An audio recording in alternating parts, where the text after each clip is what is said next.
Hi, it's Bob Kraft, and I wanted to talk about something that impacted me quite a lot and share it on with you. It's being yelled at for being a Trump supporter, and today is February 1st, 2026. On January 30th, Friday evening of 2026, I went to my state representative's community meeting where he invites the community to come in and listen to him give his viewpoints and then also ask questions of him and hear his response. So last year at exactly the same time, January, I attended I think it was about six of those meetings throughout our district here in Hawaii. And it was fine. I mean, people asked questions. Very little was said about President Trump because he had just been elected, and there were very few questions about that or comments from the state representative, whose name is Ed Case. And so this year I thought, well, I don't really have to go because I kind of know what to expect. But it just so happened that I was walking by the meeting location at exactly the time they were meeting. And that was around 7 o'clock or 6:30 p.m. that time. So I was on my way home walking, and I thought, well, why not just stop in and listen in? So I did so.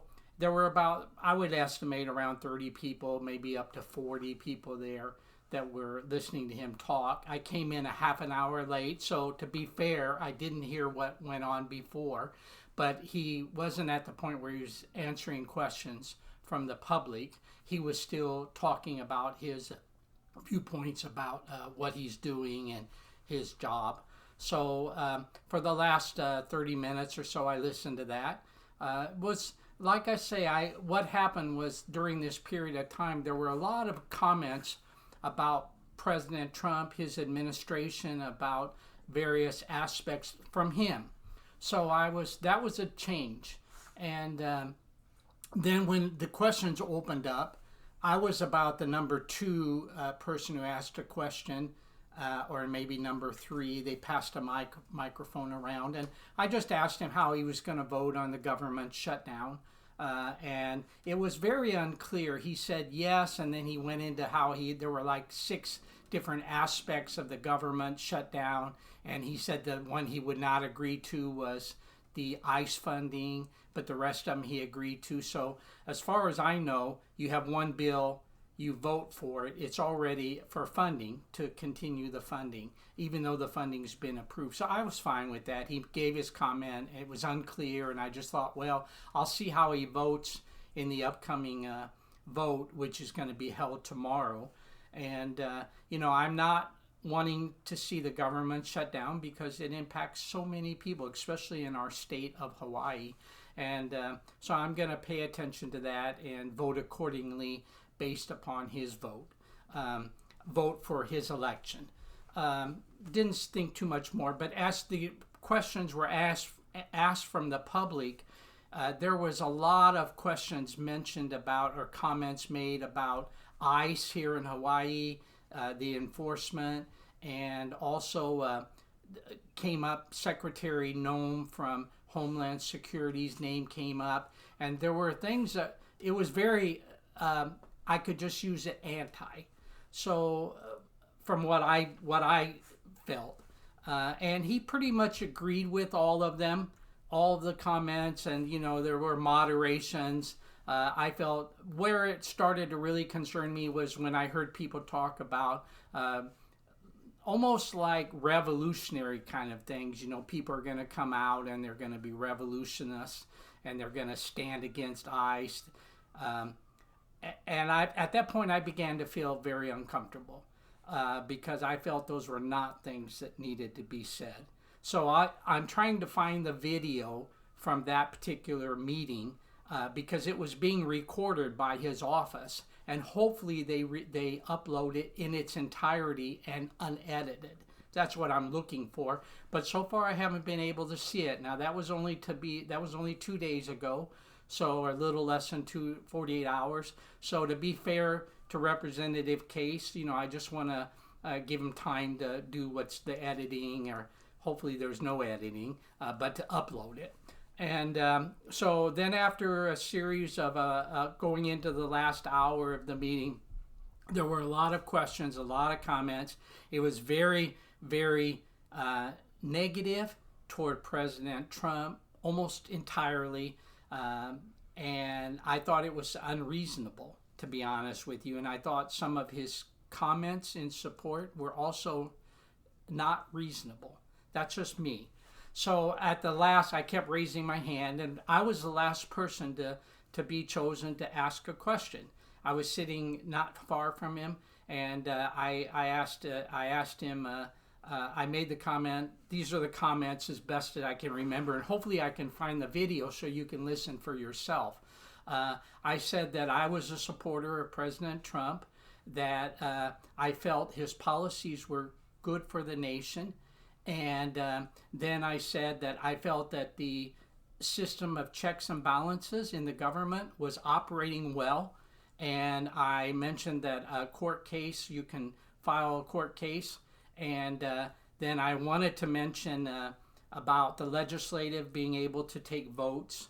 And at that point, as I remember, I was stopped. And I think Representative Case came in at that point. And I wanted to say a little bit more. And again, it's kind of hard to remember exactly how that took place. I'm hoping the video comes out. And I just wanted to say I wanted to continue on a bit and say that I felt that the legislative process is voted on.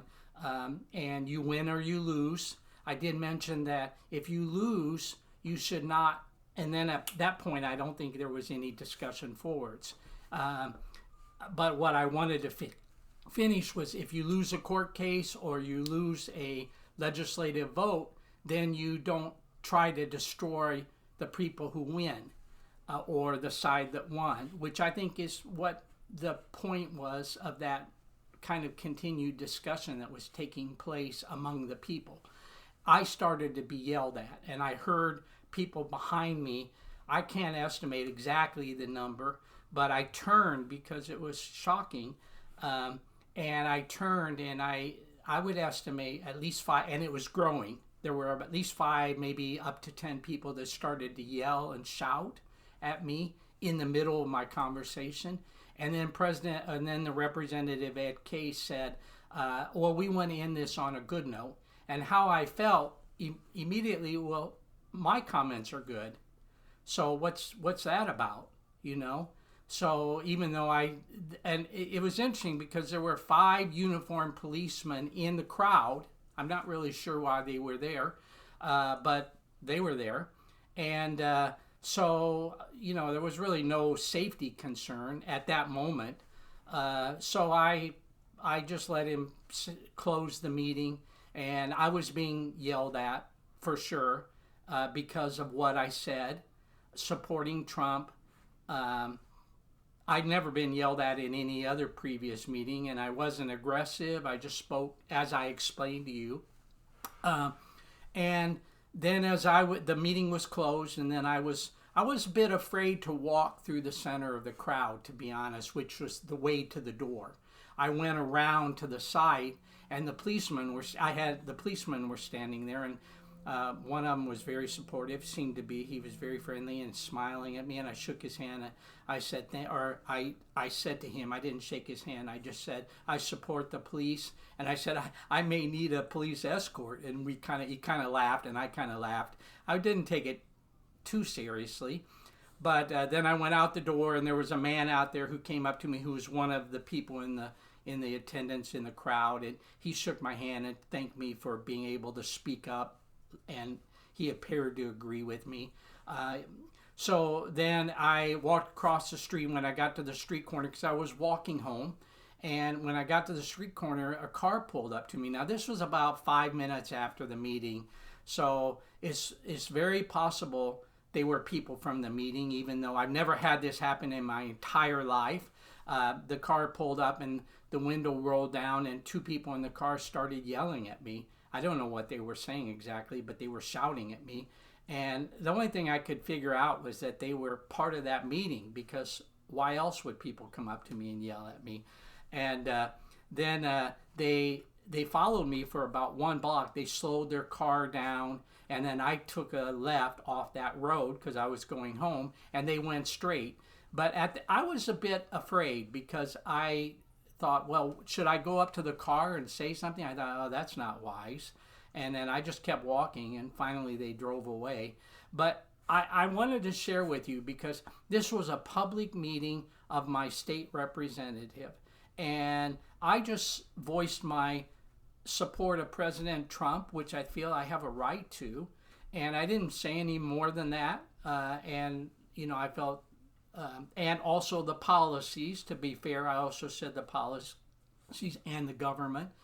That seems reasonable to me. And to be shouted at and yelled at was not right. And I live in America. This is not a communist country where you can't voice your opinion.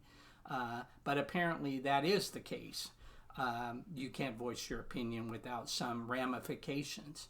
And so I wanted to share that with you because that happened here in Hawaii, in Kapolei, Hawaii. And I am a voter. That's it. I just shared my opinion, and then I was leaving.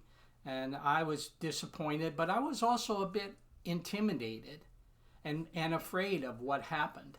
So I'm sharing this to the public because I want them to know, first of all, don't be afraid to speak up, but also be wise. I tried to be wise. I didn't walk through the center of the crowd of the people who were shouting at me. And hopefully a video surfaces from Representative Case that includes my comments and what happened. And but nobody knows. That may be edited, that may be not even posted. But I want to tell you what my feelings were and what I remember happening.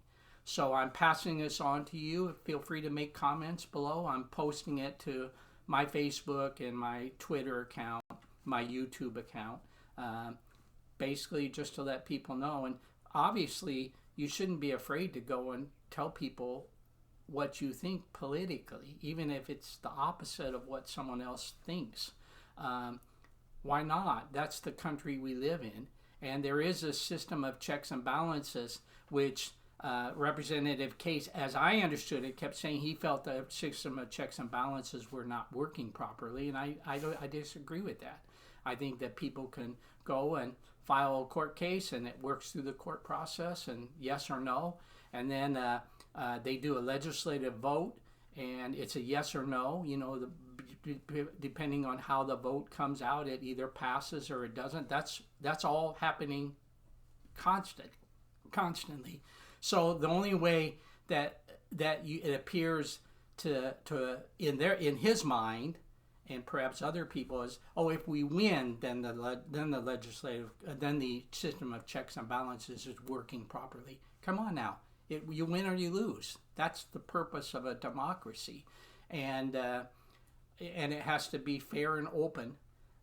So I pass that on to you. I hope that people make a comment. That's all I have to say about that. And thanks for listening. I'm fine, okay? But in the future, obviously going out and saying what you believe could have ramifications that are negative for yourself personally. And I don't think that's the country that should be. And it's not. We live in a great country. I really believe that. I support the police. I support ICE and enforcement action. And, I don't think I should be suffer or made to fear because of that. So that's it. And that's how the government is operating. Take care. Bye.